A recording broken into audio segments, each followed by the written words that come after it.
Hello green മീഡിയസിലേക്ക് സ്വാഗതം. Kalamkaval O T ടിയിൽ എത്തിക്കഴിഞ്ഞപ്പോൾ അതൊരു ഗംഭീര സംഭവം എന്നുള്ളത് തന്നെയാണ് ഏറെയും പ്രേക്ഷകർ അവകാശപ്പെടുന്നത്. തിയേറ്ററിൽ കാണാത്തത് വമ്പൻ നഷ്ടമായി എന്ന് അവർ തന്നെ പറയുന്നു. ഒരുപാട് പേർ ഈ സിനിമ തിയേറ്ററിൽ കണ്ടിട്ടില്ല എന്നുള്ളതറിയാം. എന്നാൽ ഒരുപാട് പേർ കാണുകയും റിപ്പീറ്റഡ് ആയിട്ട് പിന്നെയും കാണുകയും ചെയ്യുന്നു. ഇന്ന് ഈ ഒരു സിനിമ ഇറങ്ങുമ്പോൾ വീണ്ടും ഈ ഒരു സിനിമയ്ക്ക് മതിപ്പ് കൂടുന്നു എന്ന് തന്നെയാണ് പറയാനുള്ളത്. ഒ ടി ടിയിൽ വന്നു കഴിഞ്ഞപ്പോൾ തമിഴിലും തെലുങ്കിലുമൊക്കെ ഈ സിനിമയ്ക്ക് അതിഗംഭീരമായിട്ടുള്ള സ്വീകരണം തന്നെയാണ് പ്രേക്ഷകർ നൽകിയിരിക്കുന്നത്. അവിടെ എല്ലാവരും വാഴ്ത്തുന്നത് മമ്മൂട്ടിയുടെ പ്രകടനം തന്നെയാണ്. സാധാരണ രീതിയിൽ പ്രത്യേകിച്ച് മലയാളികൾ എടുത്ത് പറയുന്നുണ്ട്, ഈ ഒരു സൈനൈഡ് മോഹൻ്റെ കഥ ഞങ്ങൾക്കറിയാം, പക്ഷേ ഇതിൽ നിന്ന് അറിയാവുന്നൊരു കഥയെ ഇത്രത്തോളം നമ്മളെ കാത്തിരുന്ന് കാണിപ്പിക്കുന്നത് മമ്മൂട്ടിയും വിനായകൻ്റെയും പ്രകടനം തന്നെയാണ്. ആ ഒരു ചുവടുമാറ്റം മമ്മൂട്ടിയിൽ നിന്നുള്ളത് തന്നെയാണ് ഈ ഒരു സിനിമയുടെ ഏറ്റവും ഗംഭീരമെന്ന് തന്നെ പറയാം. ചുമ്മാതല്ല സോണി ലിവ് ഈ സിനിമ റെക്കോർഡ് തുകയ്ക്ക് എടുത്തതെന്ന് പറയാം.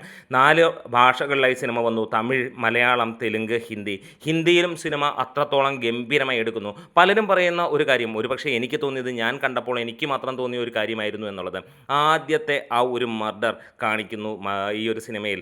അത് നമ്മുടെ കിളി പറത്തും. നമ്മളെ ഒരു 5 മിനിറ്റ് നമ്മളെ വേറൊരു എവിടേക്കോ കൊണ്ടുപോകും, സിനിമയിൽ നിന്നൊക്കെ മാറ്റി മനസ്സ് വേറൊരു ലെവലിലേക്ക് കൊണ്ടുപോകുന്ന ഒരുപാട് പേർ അത് പറയുകയും ചെയ്തു. അത് സിനിമ തിയേറ്ററിലുള്ളപ്പോൾ നമുക്കത് പറയാൻ കഴിയാത്തത് കൊണ്ട് അന്ന് അതിനെക്കുറിച്ച് പറഞ്ഞില്ല.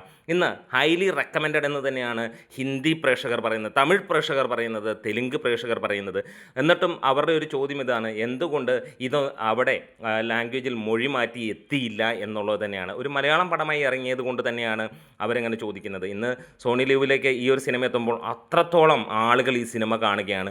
അതിൽ തന്നെ മമ്മൂട്ടിയുടെ മാസ്മരിക പ്രകടനത്തെ തന്നെയാണ് ഏറെയും ആളുകൾ വാഴ്ത്തപ്പെടുന്നത്. ഇങ്ങനെയൊക്കെ ഒരു നടൻ അഭിനയിക്കാൻ കഴിയുമോ എന്നുള്ളതാണ്. ഒരു നടനിൽ നിന്നും ഇത്രത്തോളം ഗംഭീരമായിട്ടുള്ള പെർഫോമൻസ് അവർ കണ്ടിട്ടില്ല എന്ന് അവകാശപ്പെടുന്നു. എന്താണേലും ഒരു കാര്യം ഉറപ്പിക്കാം, ഇതൊരു ഡെവിളിഷ് അഭിനയം തന്നെയാണ്. നിങ്ങൾ ഈ സിനിമ ഒ ടി ടിയിൽ കണ്ടെങ്കിൽ നിങ്ങളുടെ അഭിപ്രായങ്ങളൊന്ന് പറയാം.